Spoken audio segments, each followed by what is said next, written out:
같습니다. 그렇죠?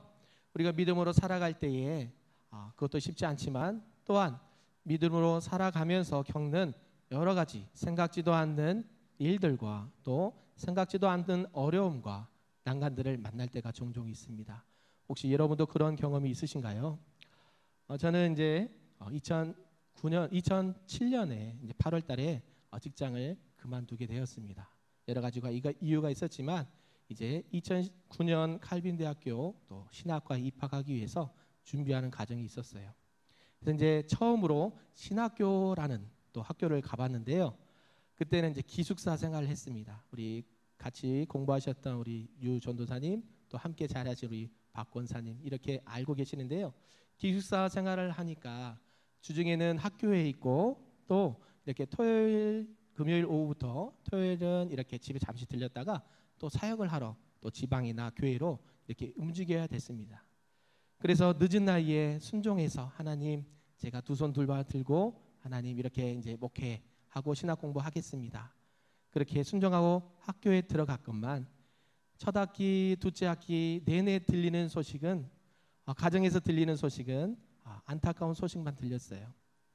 아이들은 이제 한참 사춘기 때 아빠가 필요했던 그 시기에 서로 싸우기에 바쁘고 다투기에 바빴다고 합니다. 또 막내 그때는 딸이죠. 지금은 첫째 딸이 됐지만 그 막내 딸 이제 막 돌이 지나서 이제 갔기 때문에 아내는 아이를 케어하고 또 위로 두 아들들은 서로 싸우고 지지고 볶고 그런 가운데 학교에서 공부했던 저의 마음은 많이 힘들었어요. 그래서 하나님 앞에 새벽마다 교회 예배당에서 기도했던 제목들이 있습니다. 하나님 앞에 순종해서 이렇게 신학교 와서 공부하는데 조금 환경적으로 경제적으로 우리 아이들 좀 잘 봐주시면 안 되나요? 하나님 순종해서 왔잖아요.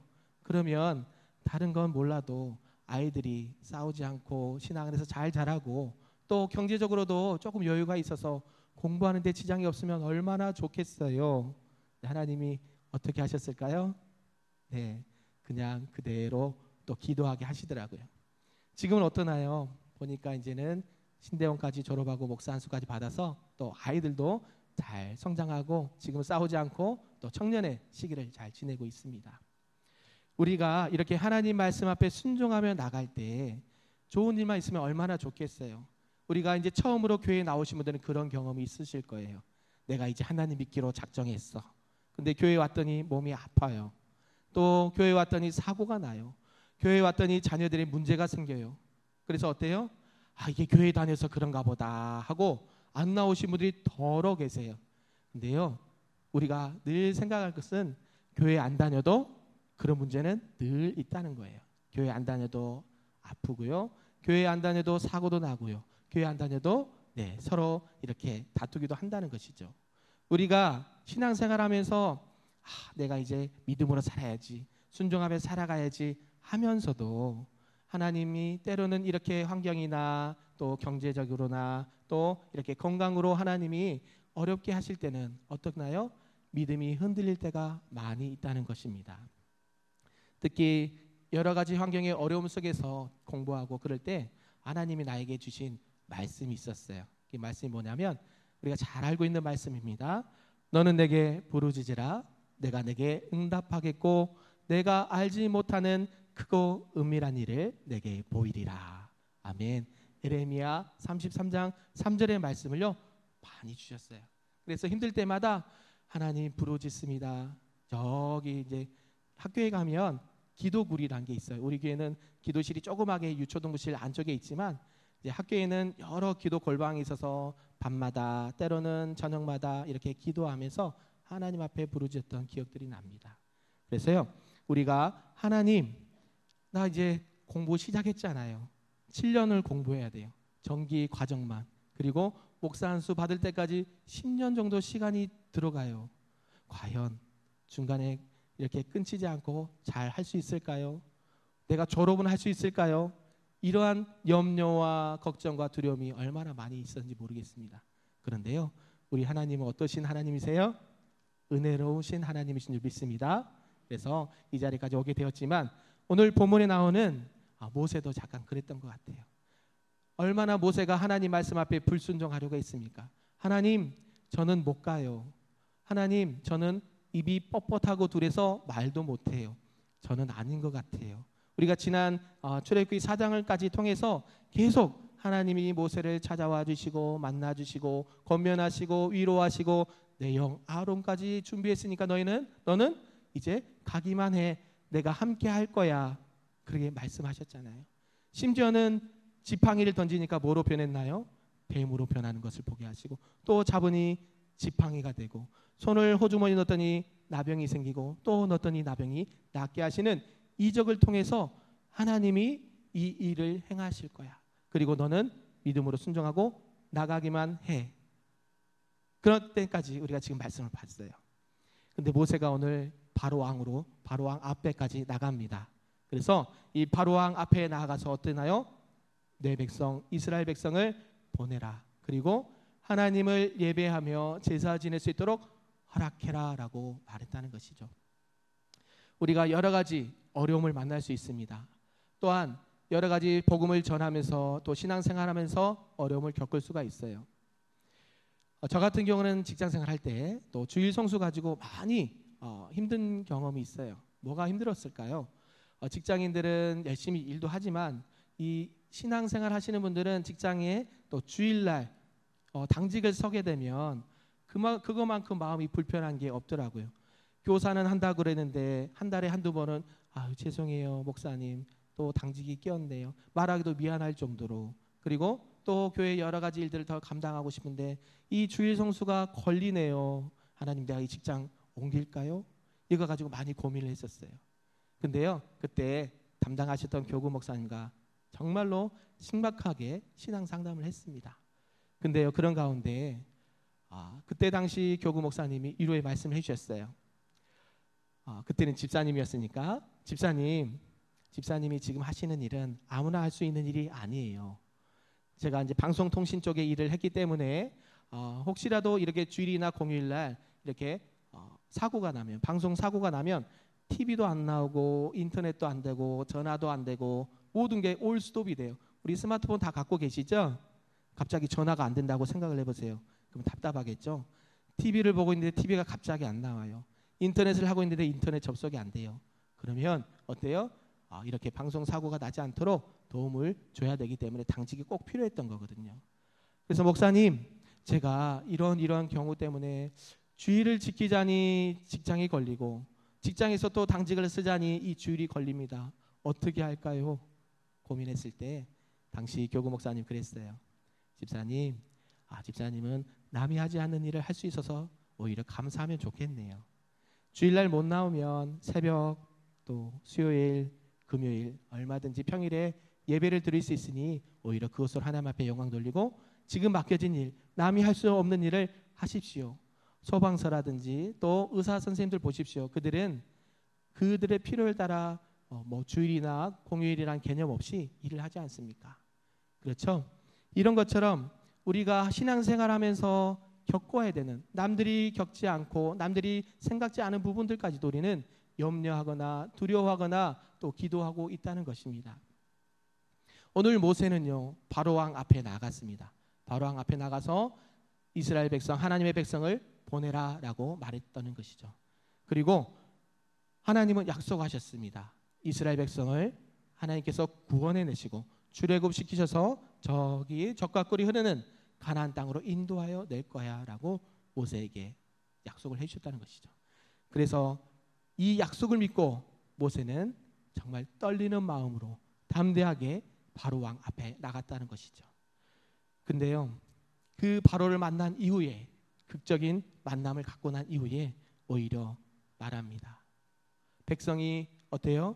바로가 말하죠. 잘 보내줬을까요? 안 보내줬을까요? 안 보내줬다고 성경 말씀하고 있죠. 오히려 바로에게 모세가 말했을 때에 무슨 소리냐, 나는 하나님도 알지 못하고 하나님이 어디 있느냐, 나는 그런 하나님의 말을, 눈에 보이지 않는 하나님의 말을 들을 필요도 없다고 생각을 해. 그래서 너희가 지금 너무 편한가 보다, 게으르다 더 많은 일을 하게 하지요. 오히려 바로를 찾아가서 말을 했던 그 모세에게 바로의 맹렬한 분노를 갖게 하고 또 이스라엘의 백성들마저 불만과 불신이 쌓여지게 되었다는 것입니다. 그래서 이 바로 앞에서 모세와 아론은 이스라엘을 향한 하나님의 계획을 담대히 말했음에도 불구하고 오히려 그 말들을 이행되지 않은 것을 경험하면서 충격에 빠졌다는 것이죠. 왜 그랬을까요? 이 당시에 바로는요, 그 당시에 애굽의 신처럼 받들어진 왕이었습니다. 바로 왕 말 한마디면 죽는 신용까지도 해야 되는 어마어마한 권력의 소유자였거든요. 그런 신처럼 여겨졌던 바로 왕 앞에 우리 이스라엘의 왕 하나님 앞에 제사드리고 예배하게 하소서라고 하니까 어때요? 도전을 받은 거예요. 내가 이 땅의 왕이고 진정한 이 나라의 왕인데 나 말고 누가 다른 왕이 있겠느냐. 그래서 이스라엘 백성의 그런 모세의 말을 듣지 않았다는 것이죠. 신명기 7장 6절에는 이렇게 말합니다. 다 같이 한번 읽어볼까요? 시작. 너는 여호와 내 하나님의 성민이라. 내 하나님 여호와께서 지상 만민 중에서 너를 자기 기업의 백성으로 택하셨나니. 아멘. 하나님의 백성이 하나님을 예배하고 하나님께 제사 지낼 수 있도록 허락해 줄 것을 요청을 합니다. 근데요, 여기서 문제가 시작됩니다. 모세와 아론은 우리가 잘 알듯이 하나님 말씀 앞에 순종하며 나아갔어요. 그렇지만 그 결과는 오히려 정반대의 결과가 났다는 것이죠. 바로는 처음부터 하나님을 무시하는 태도로 나왔습니다. 하나님이 누구야? 나는 하나님을 알지도 못해. 하나님 들어보지도 못했어. 그래서 출애굽기에 말씀하고 있죠. 하나님, 모세가 먼저 말하죠. 과연 하나님은 어떤 분이라고 내가 소개를 해야 될까요? 이 애굽은 그 당시에 많은 우상들을 섬기는 자신의 어떤 사상이 있었거든요. 그래서 이 하나님이 도대체 누구라고 물어보면 무엇이라고 누구라고 대답할까요? 물어볼 때 하나님은 뭐라고 대답하십니까? 나는 스스로 있는 자다. 우리 하나님께서는 누가 터치할 수 없고 그 누구도 간섭할 수 없이 하나님은 이미 태초 영원저부터 지금까지 또 그 영혼까지 스스로 있는 자다라고 말씀해 주셨죠. 그러한 말씀 앞에 모세는 순종하여 나갔는데요. 우리가 이 땅에 살아가는 사람들 중에 하나님의 후회보다 이 바로의 후회가 얼마나 많이 있습니까? 하나님의 법을 따르지 않고 세상의 법, 힘의 원리, 또 권력의 원리를 따라서 살아가는 자들이 얼마나 많이 있습니까? 하나님이 어디 있어? 내 주먹을 믿지. 하나님이 어디 있어? 돈이면 다 되지. 하나님이 어디 있어? 지식이면 다 되지 않아? 이런 악한 세상 가운데 이 바로의 후예들처럼 살아가는 이들이 얼마나 많이 있습니까? 하나님이 누구야? 또 여호와가 누군데 내가 그 말을 들어야 돼? 그 이유가 뭐야? 내가 왜 여호와 하나님께 복종해야 되지? 그런 사상 가운데 우리가 살아가고 있다는 것이죠. 그러나 성경은 우리가 잘 알듯이 이 바로가 시간이 얼마 지나지 않아 10가지 재앙을 만나고 홍해에서 하나님의 기적을 경험하며 하나님이 참 신이심을 나타내 보여주고 있습니다. 그렇죠? 저만 그러나요? 우리 하나님은 모세를 통해서 하나님이 하나님됨을 나타내시기 위해서 이러한 가운데 하나님이 이미 예정하시고 작정하셔서 이러한 일들을 진행하셨다는 것입니다. 본문으로 돌아오겠습니다. 이스라엘 백성의 고난은 점점 더 가중되는 모습을 보이고 있습니다. 하나님의 백성들을 보내달라는 모세와 아론의 요구에 대한 이 최초의 결과는요, 더 혹독한 노역과 또 바로의 강팍함이었습니다. 바로는 하나님의 말씀을 무시했다고 그랬죠. 그래서 이 이스라엘 백성들의 노역을 더 가중시킵니다. 이제까지 벽돌을 굽는데 또 소용되었던 집을 주지 않고 같은 시간 안에 같은 양의 벽돌을 구워내게 했다는 것이죠. 바로는 모세의 요구를 들은 후에 이스라엘 자손에게 더 억압적으로 강압적인 짐을 씌웠다는 것입니다. 바로는 멍에 아래에 있는 백성들이 자유시간이 너무 많고 게으름을 피울 수 있기 때문에 그런 생각을 하는 거야 라고 말했다는 것이죠. 그리고 바로는 그 간역자들에게 일의 양을 더 늘려라 라고 명령했던 것이죠. 그 이후에 이스라엘 패장들이 이제 탄원하기 시작합니다. 바로의 간역자들은 이스라엘 자손의 패장들을 때리며 전과 동일한 벽돌의 수를 요구했습니다. 노역이 가중되어 이스라엘 백성의 고난은 이루 말할 수 없을 정도로 참담했다는 것이죠. 그래서 이 당시에 이스라엘 자손의 패장들이 바로를 찾아가서 탄원합니다. 그런데요, 이 탄원은 아무 소용이 없었습니다. 우리나라 말에 설상가상이라는 말이 있죠. 엎친데 덮친다, 이런 말이 있습니다. 어떤 어려움이 있는데 그 난간이 해결하기도 전에 또 다른 어려움이, 또 다른 힘듦이 그 위에 쌓이고 쌓여서 해결할 기미가 없을 때 그것을 설상가상이라고 하지요. 모세와 아론을 통해서 이렇게 우리 이스라엘 백성, 하나님의 백성을 보내라 라고 얘기했는데요, 그러면 일이 풀려야 되는데 더 일이 많아지고 이스라엘 백성들이 더 힘들어지고 이제는 바로뿐만이 아니라 자기 동족 이스라엘 백성들까지도 손가락질하고 모세를 불신하고 하나님을 원망하고 불평했다는 이야기가 오늘 나온다는 것이죠. 이 패장들은 바로가 그 명령을 바꾸지 않을 것을 알고 그들에게 화가 임했음을 짐작했습니다. 그리고 그 패장들의 비난이 이어진 이후에 그에 따른 모세에게 대한 불평도 점점 커지게 됐다는 것이죠. 이때 모세의 마음은 어땠을까요? 하나님, 내가 순종해서 오지 않았나요? 하나님, 내가 하나님 말씀 하란 대로 하지 않았나요? 그런데 지금 이런 현상은 어떤 현상인가요? 그리고 무척 절망했습니다. 그래서 모세는 하나님 앞에 원망하고 불평하게 되지요. 바로의 강팍해진 모습과 이스라엘 백성들의 가중된 노역, 그리고 이 패장들의 비난이 이어지니까요, 모세는 절망케 됩니다. 이 모세조차 하나님의 말씀을 이미 들었어요. 무엇이라고요? 바로가 잘 안 보낼 거야. 하나님께서 바로의 마음을 강팍해 해서 너희 이스라엘 백성들을, 하나님의 백성들을 잘 보내지 않을 거야 라는 말을 이미 들었어요. 그런데 막상 사역의 현장에서 복음을 전하고 또 사역의 현장에서 하나님의 말씀을 증거할 때 하나님의 은혜를 경험한 것보다 사람들에게 손가락질 당하고 불신을 당하며 불평이 쏟아지게 되는 그런 상황 가운데 모세는 하나님을 원망하게 됩니다.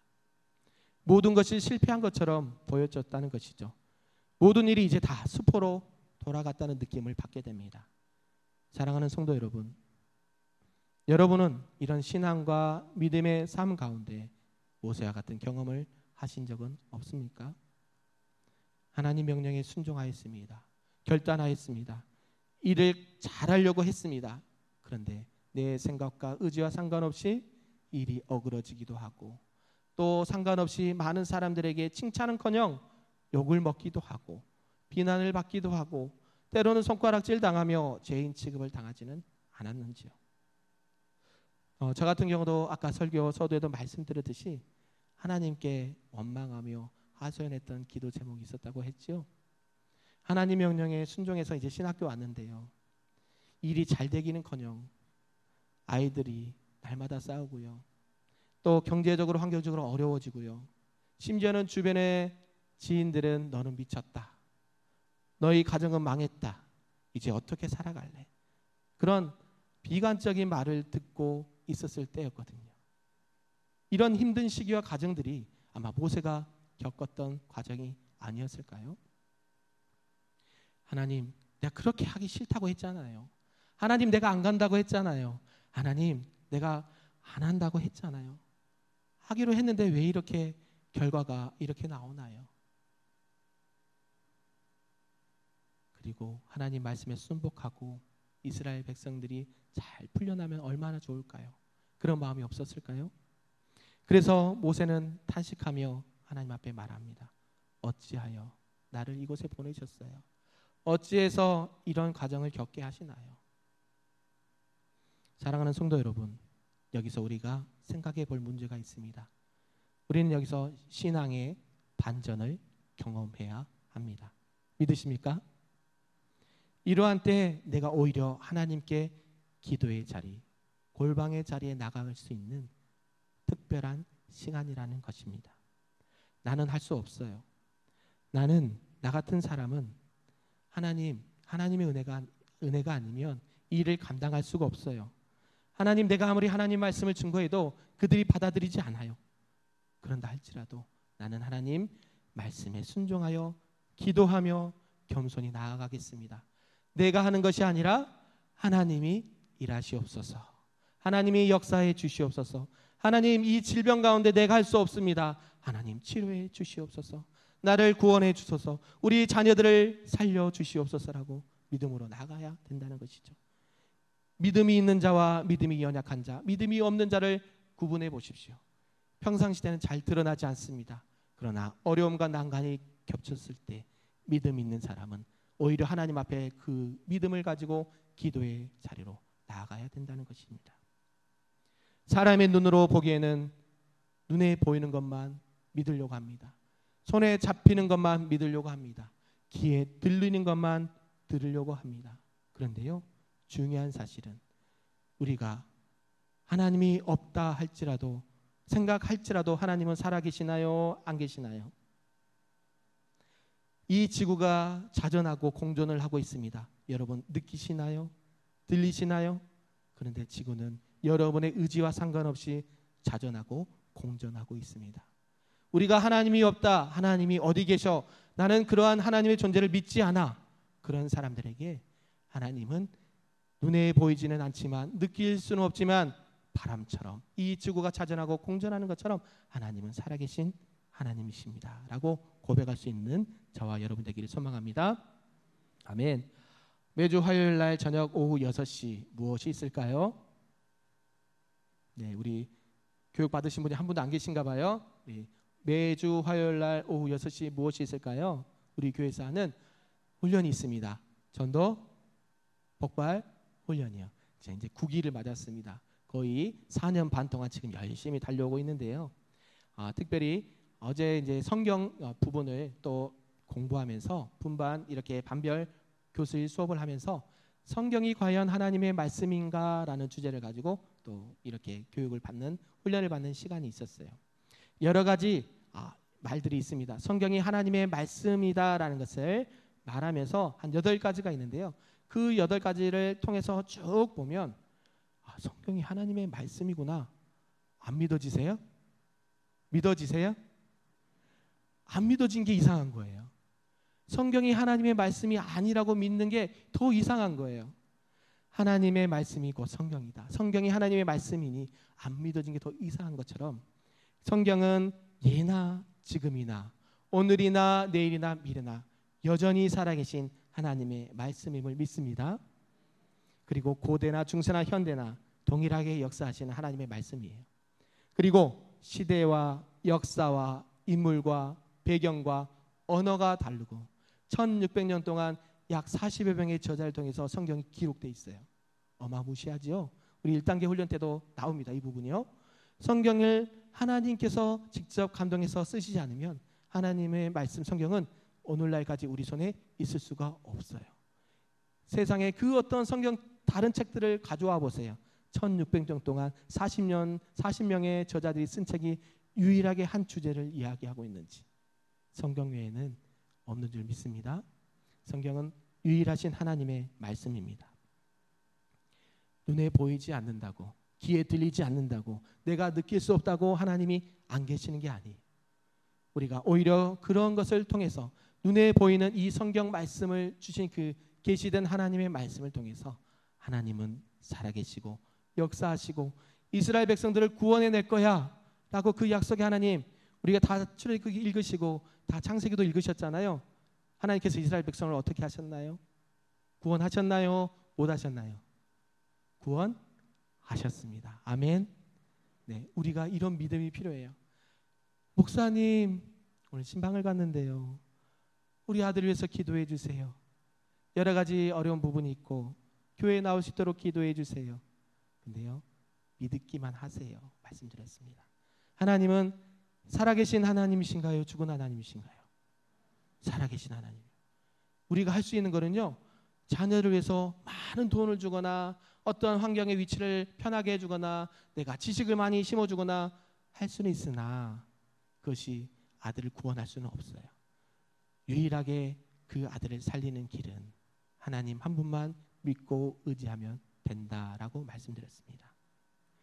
이 유한한 사람, 한계가 많은 사람들이 다 이해할 수 없을지라도 거기 계시는 하나님, 이 프란시스 셰퍼가요 여러 가지 책을 썼는데요, 유초동부실에도 그 책이 꽂혀 있어요. 이성에서 도피라는 책인데요, 많은 사람들이 하나님이 없다, 모든 물질 문명과 여러 가지 문명 가운데서도 하나님이 어디 있느냐, 신은 없다, 신은 죽었다, 여러 가지 반론을 제기하지만 오늘날까지 거기 계시는 하나님, 이 성경 66권 안에 계신 하나님이 오늘도 우리에게 동일하게 말씀하시는 하나님이심을 믿습니다. 그래서 이스라엘 백성들에게 모세를 통해서 하나님이 또 힘을 주십니다. 어떠한 고난과 난관과 어려움이 봉착했을지라도 하나님의 일하심을 기도하고 또 기대하며 나갔으면 좋겠습니다. 사도 바울도 히브리서 12장 2절에 이렇게 말씀합니다. 우리 스크린 참조해서 한번 읽어볼까요? 시작. 믿음의 주요 또 온전하게 하시는 이인 예수를 바라보자. 그는 그 앞에 있는 기쁨을 위하여 십자가를 참으사 부끄러움을 개의치 아니하시더니 하나님 보좌 우편에 앉으셨느니라. 아멘. 이처럼 우리 또한 하나님의 일하심과 온전하게 하신 이인 예수를 바라보시기를 주님의 이름으로 축복합니다. 본문 이어서 17절에 보면요, 이제 바로가 그들을 힐책하는 내용이 나옵니다. 그들이 고역에 시달려 거의 죽을 지경에 이르는데도 그들이 게으르다 게으르다라고 말하죠. 그리고 이스라엘 백성이 모세와 아론을 원망하는 것은 아주 부당한 일이다라고 표현합니다. 21절에 이렇게 말합니다. 여호와는 너희를 감찰하시고 판단하시기를 원하노라. 이 같은 동족 이스라엘 백성들도요 모세와 아론을요 원망해요. 그래서 너희들 때문에 우리가 더 힘들어졌잖아. 너희들 때문에 지금 이 고난이 더 힘들어졌잖아. 죽게 생겼잖아. 이렇게 여호와가 너희를 감찰하시고 판단하기를 원하노라, 칭찬이 아니라 저주하며 말했다는 것이죠. 이러한 원망은 정당치 못했습니다. 모세와 아론은 이 이스라엘의 백성들의 진정한 자유를 위해서 진정한 하나님을 향한 그 선한 마음을 가지고 이러한 일을 행했는데요, 그럼에도 불구하고 일이 성공하지 않았다고 해서 모세와 아론을 그들의 노예살이에 대한 공모자로서 같이 비난하는 것은 옳지 않다는 것입니다. 이렇게 공경에 처하게 된 모세는 어떻게 행동을 했을까요? 그리고 모세는 여호와께 돌아와 그 진상을 고합니다. 어떻게 고했냐면 22절 한번 소리내서 크게 읽어볼까요? 시작. 모세가 여호와께 돌아와서 아뢰되 주여 어찌하여 이 백성이 학대를 당하게 하셨나이까? 어찌하여 나를 보내셨나이까? 아멘. 우리가 하나님의 일을 감당하거나 의무를 수행하는 도중에 좌절과 고난을 겪게 될 수도 있습니다. 그 좌절과 난간에 부딪히게 될 때 우리는 어떻게 해야 되나요? 오히려 겸손히 주님 앞에 나와 기도하고 하나님 앞에 그 하나님만을 더 의지하고 하나님 내가 할 수 없으니 하나님 도와주시옵소서라고 하나님만을 붙들고 나아가시는 저와 여러분이 되었으면 좋겠습니다. 우리 또한 이런 난간에 봉착할 수가 있어요. 어떤 일을 할 때 생각지도 않는 어려운 일들이 진행될 때 하나님 내가 할 수 없어요. 모세와 아론도 비난받고 또 손가락질 당하지 않았나요? 하나님 주여 어찌하여 이 백성으로 학대를 당하게 하셨나이까? 어찌하여 나를 보내셨나이까? 하나님 앞에 원망하고 불평하는 것이 아니라 하나님, 하나님의 뜻을 다 알 수는 없으나 하나님의 약속을 내가 믿습니다. 하나님의 언약된 그 약속 말씀을 믿고 나아가니 하나님 구원해 주십시오. 내가 할 수 없으니 하나님이 일하시옵소서라고 기도하며 나가기를 소망합니다. 바로가 이 백성에게 악을 행하였사오며 그들의 구원에 대하여서는 한 걸음도 진척이 된 것 같지 않아요. 앞으로 무엇을 해야 될지, 또 어찌해서 나를 보내셨는지, 또 내가 어떤 방법을 취해야 되는지 모세는 하나님 앞에 간구하며 이렇게 나아갔다는 것입니다. 이제 말씀을 맺고자 합니다. 하나님을 앙망하고 신앙한다는 것은 감정적인 문제가 아닙니다. 이 믿음 생활을 말씀의 터 위에 굳건히 세워지지 못할 때 그 믿음은 쉽게 사라질 수 있어요. 하나님에 대한 믿음일지라도, 믿음이라고 할지라도 이 믿음이 하나님의 말씀 앞에 뿌리를 깊게 내리지 못하면 바람이 불면 넘어져요. 풍랑이 불면 쓰러져요. 여러 가지 난관과 어려움이 오면 그냥 무너져 버린 것을 보게 됩니다. 이 이스라엘 패장의 모습, 또 모세와 아론을 손가락에 찔했던 동족의 이스라엘 백성들의 모습, 우리는 하나님 앞에 너무 쉽게 불평하고 있지는 않은지요. 우리가 하나님을 신앙하고 믿고 따른다는 것은 말씀의 기초 위에 세워져야 한다는 것임을 믿습니다. 어떠한 어려움과 난관이 온다 할지라도요, 뿌리 깊은 나무는 흔들리지 않습니다. 우리 가운데 어찌하여 탄식하며 하나님을 원망하며 불평하기보다 그럴수록 하나님, 내가 하나님 말씀을 더 믿겠습니다. 의지합니다. 나를 구속하여 주시옵시오. 우리 가정의 자녀를 구원하여 주십시오. 우리 교회의 현안들을 해결해 주십시오. 나는 할 수 없사오나 하나님은 하실 수 있사오니 하나님 역사하여 주십시오 라고 나아가시기 소망합니다. 그래서 내 가정을 살리고 우리 교회를 살리고 더 나아가 나라와 민족을 살리며 세계 열방의 하나님의 나라를 세워가는 영적인 리더, 하나님을 기쁘시게 하는 하나님의 자녀들이 다 되시기를 주님의 이름으로 축복합니다. 아멘. 들은 말씀을 가지고 잠시 기도합니다.